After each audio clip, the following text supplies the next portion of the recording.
disusul standby Ibu Kurniasih dari PKS. Silakan Bu Irma.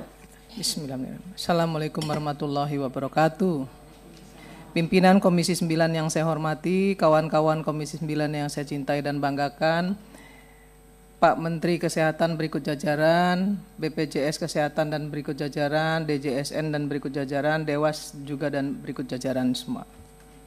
Yang pertama, saya sebetulnya ingin mengapresiasi apa yang sudah dilakukan BPJS Kesehatan untuk bangsa dan negara ini. Karena BPJS Kesehatan di periode ini terus terang jauh sekali lebih baik dari BPJS sebelumnya. Banyak terobosan-terobosan yang sudah dilakukan yang kemudian mempermudah akses pelayanan kepada masyarakat. Itu sudah kita bisa lihat bersama. Dan yang kedua, BPJS fungsinya kan sebagai juru bayar. Tetapi yang harus diingat oleh BPJS dan Dewas ya, bahwa akuntabilitas ya, fraud yang dilakukan oleh rumah sakit itu perlu segera ditindaklanjuti dan dikawal sampai ke proses pengadilan. Karena kalau tidak dikawal, ini bisa banyak hengki-pengkinya nih, nggak selesai. Ya, sama seperti ketika misalnya BP POM menangkap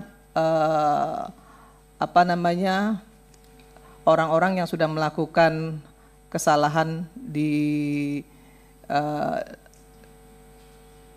ya jualannya nggak bener lah gitu ya, kemudian digerebek dan ditangkap, diserahkan ke pihak yang berwajib, tapi ya seperti yang kita tahu bersama ya, dendanya hanya 100.000, hukumannya cuma 1 bulan.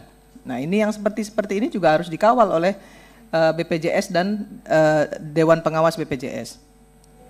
Yang ketiga, saya ingin menyampaikan juga terkait dengan kepesertaan.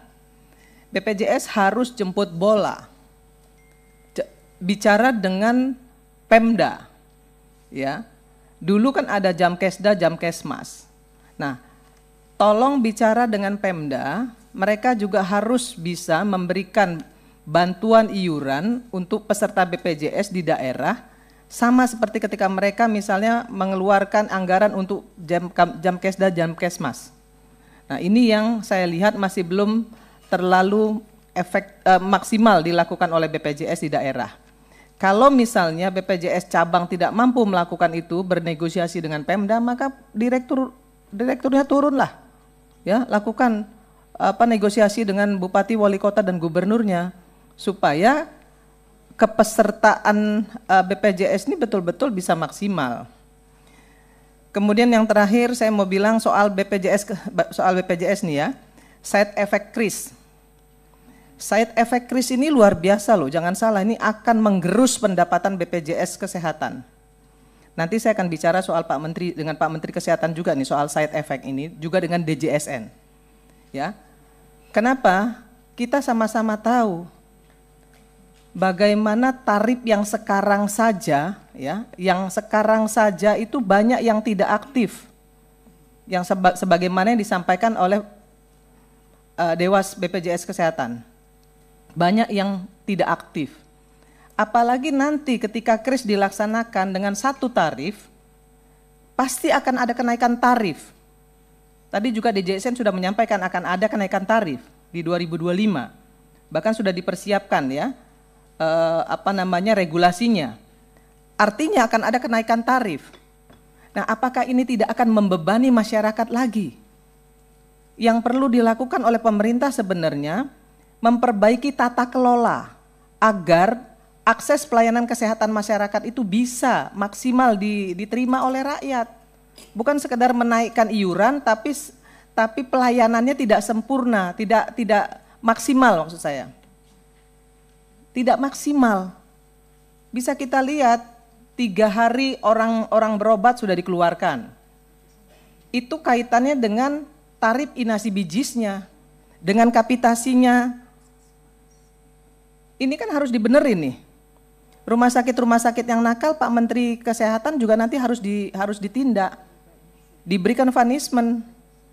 Jangan BPJS yang disuruh melakukan tindakan ke rumah sakit pemerintah yang melakukan fraud misalnya. Ini kewajiban dari Kementerian Kesehatan. DJSN dan Menteri Kesehatan harus tahu bahwa BPJS ini adalah amanah dari konstitusi. Amanahnya apa? Gotong royong. Jadi jangan pernah bicara soal asuransi swasta. Nanti saya akan jelaskan di pertanyaan saya kepada Pak Menteri Kesehatan. Terkait dengan Menteri Kesehatan, yang pertama, untuk masalah KRIS, pelaksanaan KRIS. Tadi disampaikan oleh Pak Menkes bahwa baru 50% yang divalidasi. Padahal 30 Juni 2025 sudah harus dilaksanakan. Sementara perbaikan tata kelola klaim rumah sakit saja belum diberesin. Ya kan? Belum diberesin, belum ada perbaikan di tata kelolanya. Yang ketiga, dengan adanya KRIS pasti iurannya, ini kepada Menteri Kesehatan nih, pasti iurannya naik. Bagaimana Pak Menteri mempertanggungjawabkan ya ketidakmampuan publik untuk melakukan pembayaran ketika iuran ini naik. Iuran hari ini saja banyak sekali yang masih menunggak dan belum bisa bayar. Nah, kalau dinaikkan, saya yakin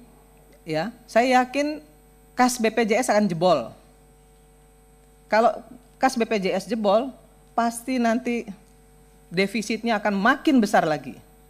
Terus dari mana anggarannya? Ini Pak Menteri Kesehatan harus bertanggung jawab nih soal ini. Ya, kemudian yang keempat, dinyatakan di presentasi Pak Menkes, Sumsel itu semuanya sudah selesai. Ya, hanya satu yang belum selesai. Pelaksanaan KRIS di Sungai Lilin. Padahal saya tahu persis karena itu dapil saya.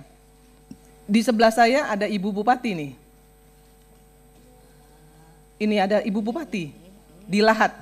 Suaminya adalah Bupati Lahat.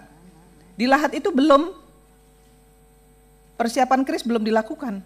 Kenapa kok di laporan Pak Menteri tinggal satu yang belum? Ini kan penipuan publik nih. Ini laporannya dari mana Pak Menteri? Saya yakin di Sumatera Selatan yang lain juga masih banyak yang belum. Ya, di Lahat ini ada orangnya nih, Ibu Menteri, Ibu Bupati loh. Ya, jadi harus jelas dulu nih laporannya, jangan asal tulis. Yang kelima, kenapa kuratif tinggi? Kenapa biaya pengobatan kita tinggi di 2025 sehingga BPJS defisit? Tadi sudah disampaikan oleh Direktur BPJS dan Dewas BPJS, kenapa defisit? Tapi saya ingin sampaikan juga bahwa artinya kalau kuratifnya tinggi, bisa saja salah satu alasannya dari alasan yang sudah disampaikan Pak Dirut BPJS dan Ketua Dewas BPJS adalah promotif preventifnya nggak jalan atau belum maksimal dilakukan. Ya. Jadi promotif preventifnya nggak maksimal nih. Ukurannya jelas kok. Ukurannya kuratifnya tinggi. Artinya promotif preventifnya tidak maksimal dilakukan, tidak jalan. Itu yang kelima. Yang keenam, soal insurans. Yang kemarin gaduh, ya Pak Menteri sampaikan ada asuransi swasta yang bisa membackup kawan-kawan BPJS yang menengah ke atas lah misalnya. Pak Menteri harus tahu bahwa Undang-Undang DJSN itu adalah amanah konstitusi di mana di situ dinyatakan bahwa kegotong royongan, yang kaya menggotong yang miskin. Itu yang diamanahkan oleh konstitusi.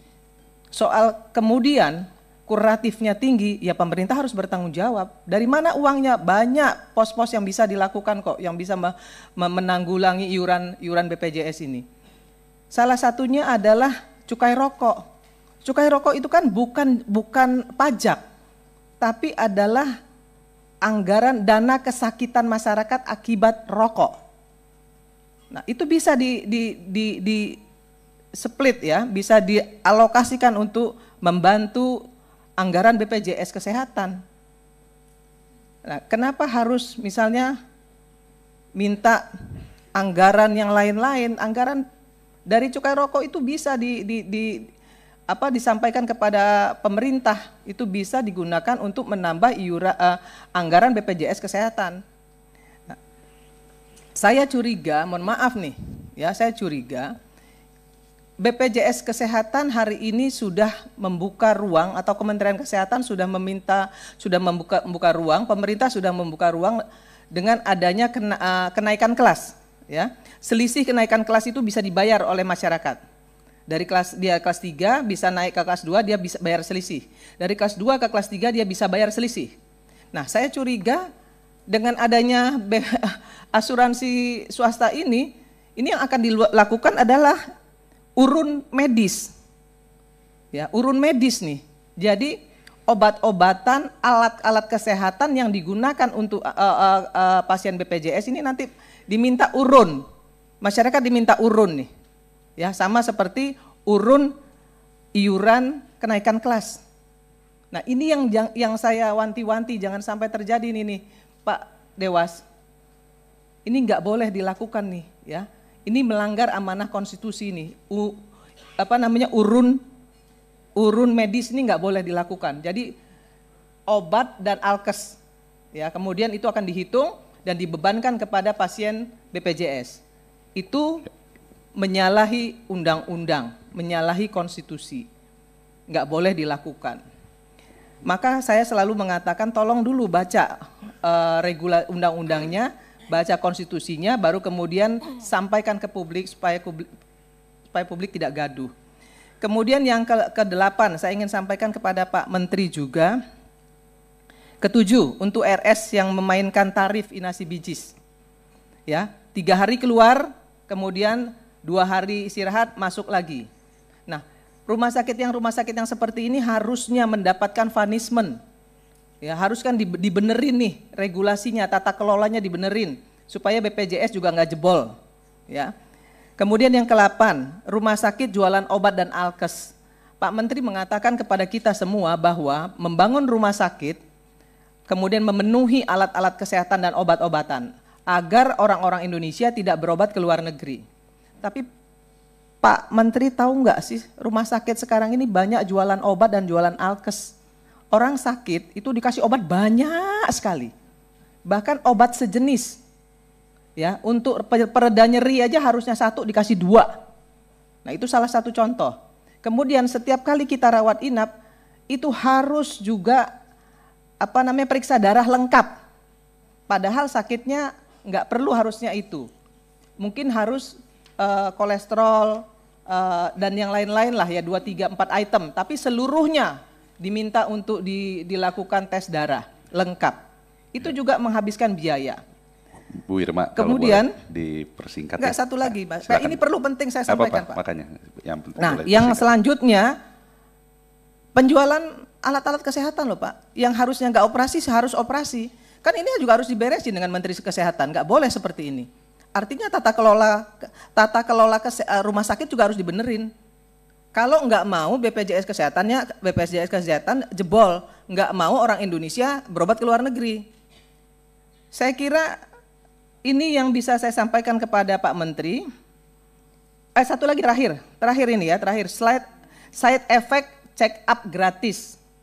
Kan check up gratis ini untuk yang ulang tahun. Tapi apakah Pak Menteri sudah menyiapkan anggaran untuk side effect-nya? Kalau kemudian diketahui masyarakat ini mengidap penyakit A, B, C, dan D, dan ada tindak lanjut dari pengobatan, anggarannya sudah disiapkan atau belum? Itu saja pertanyaan saya, dan mudah-mudahan Pak Menteri Kesehatan, DJSN, BPJS Kesehatan, dan Dewas memahami apa yang saya sampaikan dan kemudian tindak lanjuti, agar tidak sampai terjadi defisit anggaran di BPJS Kesehatan maupun pelayanan akses kesehatan oleh masyarakat menjadi berkurang karena persoalan kris yang belum selesai ini. Saya kira itu yang bisa saya sampaikan. Saya tutup dengan wallahul muwaffiq ila aqwamit thoriq. Assalamualaikum warahmatullahi wabarakatuh. Salam. Terima kasih Bu Irma. Selanjutnya Ibu Kurniasih dan standby Ibu Neti. Baik, terima kasih banyak Ketua, Pimpinan dan anggota Komisi 9.